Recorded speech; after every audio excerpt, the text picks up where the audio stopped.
Frankenstein or the Modern Prometheus by Mary Wollstonecraft, 3rd edition 1831, Chapter 19. London was our present point of rest. We determined to remain several months in this wonderful and celebrated city. Clerval desired the intercourse of the men of genius and talent who flourished at this time, but this was with me a secondary object.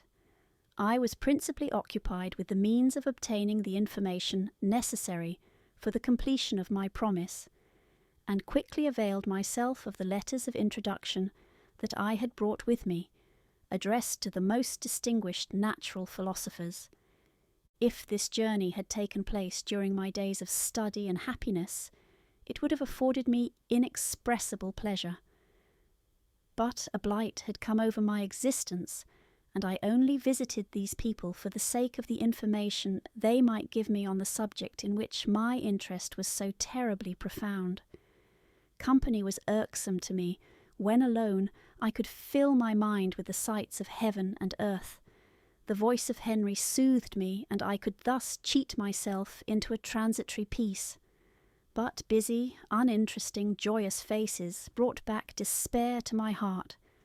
I saw an insurmountable barrier placed between me and my fellow men. This barrier was sealed with the blood of William and Justine, and to reflect on the events connected with those names filled my soul with anguish. But in Clerval I saw the image of my former self. He was inquisitive and anxious to gain experience and instruction. The difference of manners which he observed was to him an inexhaustible source of instruction and amusement. He was also pursuing an object he had long had in view. His design was to visit India in the belief that he had in his knowledge of its various languages, and in the views he had taken of its society, the means of materially assisting the progress of European colonization and trade. In Britain only could he further the execution of his plan. He was forever busy, and the only check to his enjoyments was my sorrowful and dejected mind. I tried to conceal this as much as possible, that I might not debar him from the pleasures natural to one who was entering on a new scene of life, undisturbed by any care or bitter recollection. I often refused to accompany him, alleging another engagement that I might remain alone. I now also began to collect the materials necessary for my new creation, and this was to me like the torture of single drops of water continually falling on the head. Every thought that was devoted to it was an extreme anguish, and every word that I spoke in allusion to it caused my lips to quiver and my heart to palpitate. After passing some months in London, we received a letter from a person in Scotland who had formerly been our visitor at Geneva. He mentioned the beauties of his native country and asked us if those were not sufficient allurements to induce us to prolong our journey as far north as Perth, where he resided. Clerval eagerly desired to accept this invitation, and I, although I abhorred society, wished to view again mountains and streams and all the wondrous works with which nature adorns her chosen dwelling-places. We had arrived in England at the beginning of October, and it was now February. We accordingly determined to commence our journey towards the north at the expiration of another month. In this expedition we did not intend to follow the great road to Edinburgh, but to visit Windsor, Oxford, Matlock, and the Cumberland Lakes, resolving to arrive at the completion of this tour about the end of July.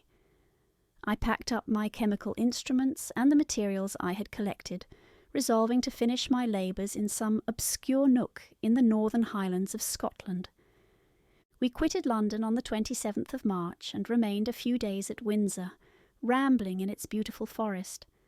This was a new scene to us mountaineers. The majestic oaks, the quantity of game, and the herds of stately deer were all novelties to us.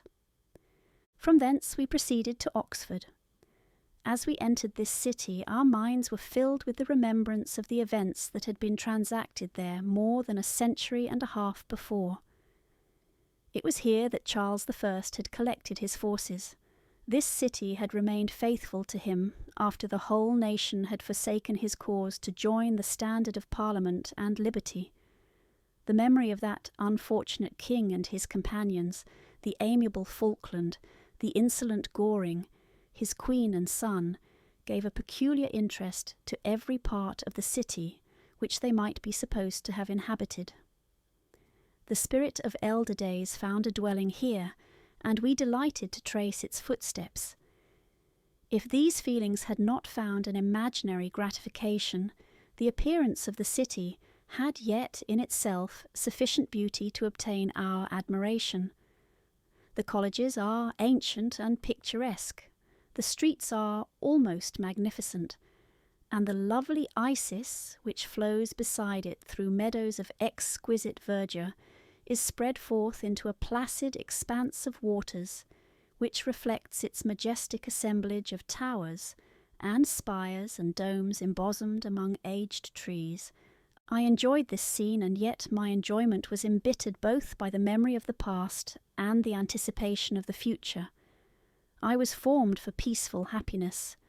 During my youthful days, discontent never visited my mind, and if I was ever overcome by ennui, the sight of what is beautiful in nature, or the study of what is excellent and sublime in the productions of man, could always interest my heart and communicate elasticity to my spirits. But I am a blasted tree.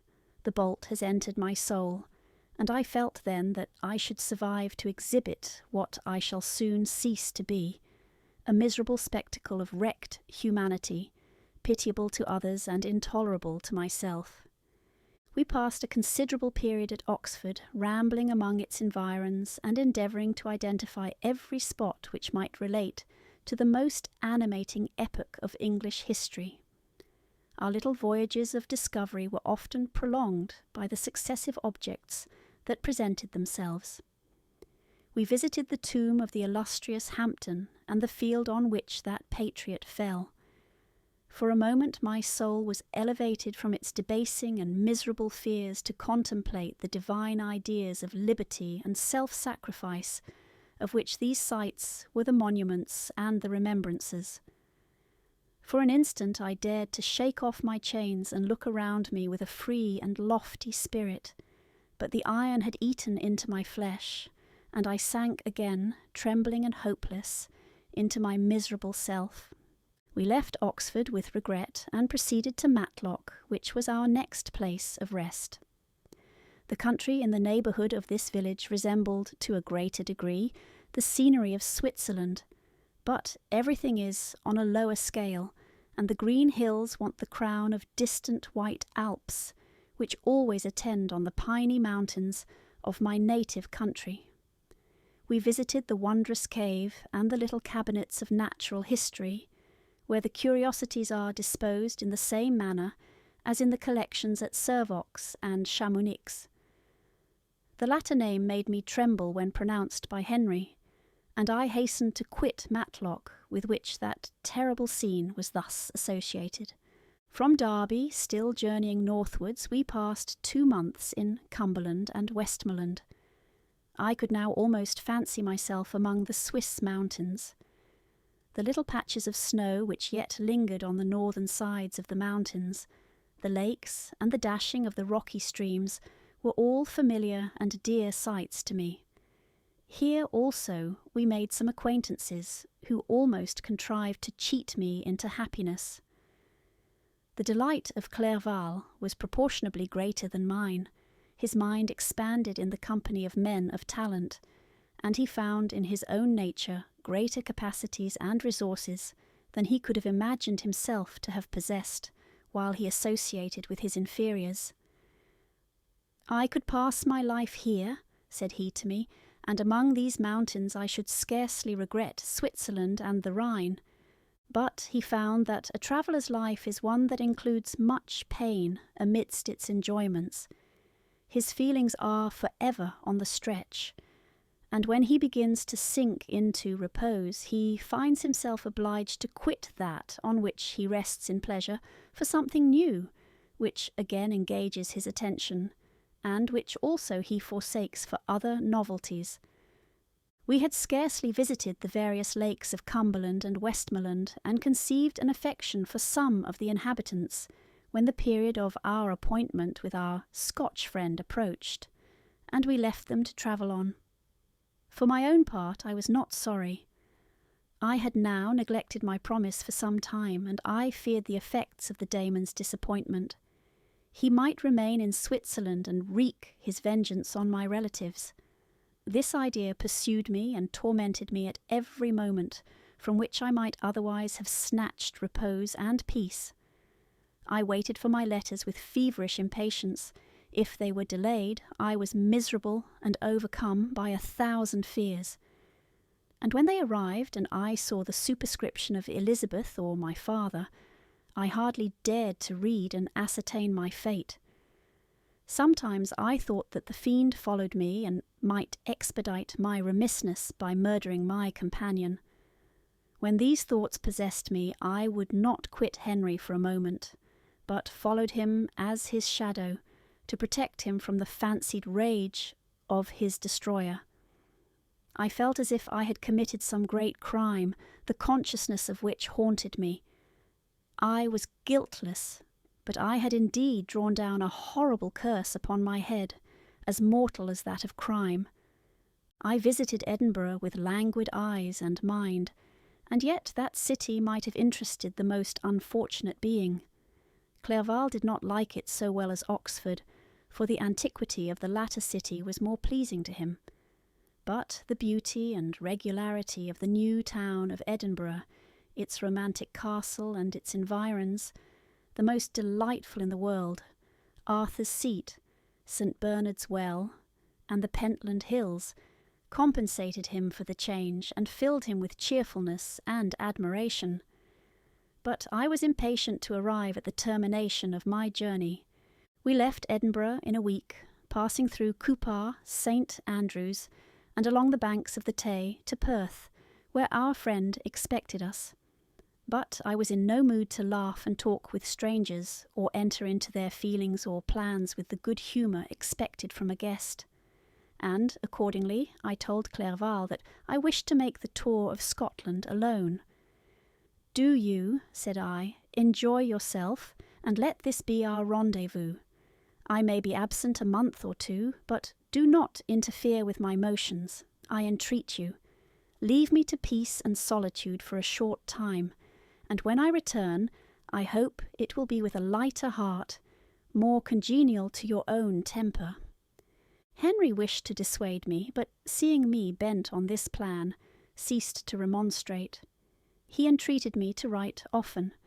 "I had rather be with you," he said, "in your solitary rambles than with these Scotch people whom I do not know. Hasten then, my dear friend, to return, that I may again feel myself somewhat at home, which I cannot do in your absence."